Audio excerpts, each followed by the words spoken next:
Hi guys, তোমরা সবাই কেমন আছো? আশা করি সবাই অনেক ভালো আছো। তো আজকে আমরা যে বিষয়ে কথা বলতে চলেছি, আজকে আমরা রাজমহল নাটকের 19 নম্বর পর্ব বিষয়ে কথা বলতে চলেছি। তো রাজমহল নাটকের 18 নম্বর পর্বটি তোমরা কিন্তু আশা করছি দেখে ফেলেছো। তো এই নাটকের 19 নম্বর পর্বটি কবে আসবে এবং কি কি ধামাকাদার কাহিনী ঘটতে চলেছে সেটাও জানতে পারবে আজকের এই ভিডিও থেকে। তো যারা যারা আমাদের চ্যানেলে নতুন মেম্বার তারা অবশ্যই চ্যানেলটিকে সাবস্ক্রাইব করে দিবে আর বন্ধু হয়ে আমাদের পাশে থাকবে। তো চলো ভিডিওটি শুরু করা যাক। আগামী পর্বে তোমরা যেমনটা দেখেছিলে, সুনয়নাকে কিন্তু বন্দি বানিয়ে রাখা হয়েছিল। হঠাৎ সেখান থেকে কিন্তু সুনয়না পালিয়ে যাবে। আর অন্যদিকে অধিরাজ আর কনকের বিয়ে ঠিক হয়ে গিয়েছিল, অর্থাৎ অধিরাজ আজ কনককে সিঁদুর পরাতে যাবে। তখন সেখানে হাজির হয়ে যায় আর সুনয়না, এবং সুনয়না বলে, থামো, তুমি অধিরাজকে বিয়ে করো না, কারণ অধিরাজ এর আগে একটি মেয়ে সর্বনাশ করেছে। আমি বেঁচে থাকতে অধিরাজকে আর একটি মেয়ে সর্বনাশ করতে দেবো না। এটা দেখে কিন্তু কনক অনেক খেপে যায়। কনক তো ভাবছিল কনক তো একটি ডাইনি, তার তো এই বিয়ে করলেও ভালো, অনেক ভালো। তো সে এই বিষয়ে কোনো কিছুই মন্তব্য করছিল না। অন্যদিকে সুনয়না ভাবছিল সে একটা মানুষ, তাই সে তার একটি ক্ষতি হবে যদি অধিরাজ আবার তাকে বিয়ে করে। এর জন্য সে অধিরাজের সাথে বিভিন্ন ধরনের কথা বলতে থাকে। তখন অন্যদিকে সুনয়নার যে মা, তা অধিরাজকে এসে বলে, অধিরাজ তুমি তাড়াতাড়ি বিয়ের পিড়িতে বসো। অধিরাজ তুমি তো জানো তোমার মাকে তুমি কতটা ভালোবাসো এবং তোমার মা তোমাকে কি প্রতিশ্রুতি দিয়েছে। অর্থাৎ অধিরাজ তার মাকে কথা দিয়েছিল যে সে ওই মেয়েটিকে বিয়ে করবে। এটা শুনে তো অধিরাজ আরও ইমোশনাল হয়ে পড়ে। আর অন্যদিকে অধিরাজ কিন্তু সুনয়নাকে বকাঝকা করতে থাকে, এই শয়তান মেয়ে, তুমি এখানে এসেছো কিসের জন্য? একে তাড়াতাড়ি নিয়ে গিয়ে বন্দি করো।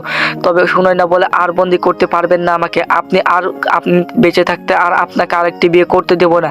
এটা বলার সাথে সাথে কিন্তু অধিরাজ সুনয়নাকে ধাক্কা দিয়ে ফেলে দেবে।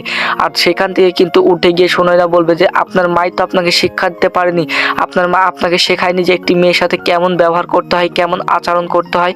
সেখান থেকে সুনয়না উঠে গিয়ে বলে যে আমি বেঁচে থাকতে আরেকটি মেয়ে সর্বনাশ হতে দেব না বলে সেই যজ্ঞটার আগুন রয়েছে, সেই যজ্ঞের আগুনে কিন্তু সুনয়না পানি ঢেলে দিবে। আর সেইখান থেকে কিন্তু সবাই অবাক হয়ে যাবে এবং সবাই ভাববে কত বড় অমঙ্গল হতে থাকলো।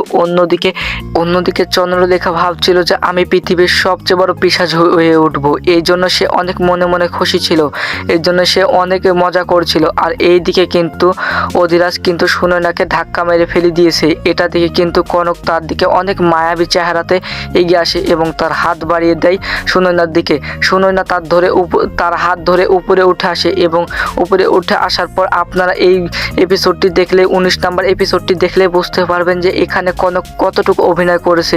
অর্থাৎ তার মায়াবী চেহারাটি দেখলে আপনারা বুঝতে পারবেন যে সে সুনয়নার সাথে এমনটি করতে পারবে। সে সুনয়নাকে হাত ধরে নিয়ে যাচ্ছিল বাইরের দিকে, সে বাইরের দিকে নিয়ে যেতে সে ধাক্কা মেরে ফেলে দিতে লেগেছিল সুনয়নাকে, এবং সুনয়না কিন্তু বেঁচে যায় এবং অধিরাজ তাকে থামিয়ে দেয়। কনক কিন্তু তাকে মেরে ফেলতে চাইছিল, কনকের আর সহ্য হচ্ছিল না সুনয়নাকে। তবে এই মায়াবী চেহারাটি দেখে কিন্তু এমন মনে হচ্ছিল না যে কনক এমনটি করতে পারবে। তো অলরাইট গাইস, এই 19 নম্বর পর্বটি আশা করছি আপনাদের কাছে খুবই ধামাকাদার কিছু হতে চলেছে। আর আমার ভিডিওটি যারা যারা ভালো লাগে থাকে অবশ্যই ভিডিওটিতে লাইক করে দিবেন এবং চ্যানেলটিকে সাবস্ক্রাইব করে দিবেন। তো আমি এই রাজমহল নাটক বিষয়ে প্রতিদিন আপডেট ভিডিও দিয়ে থাকি।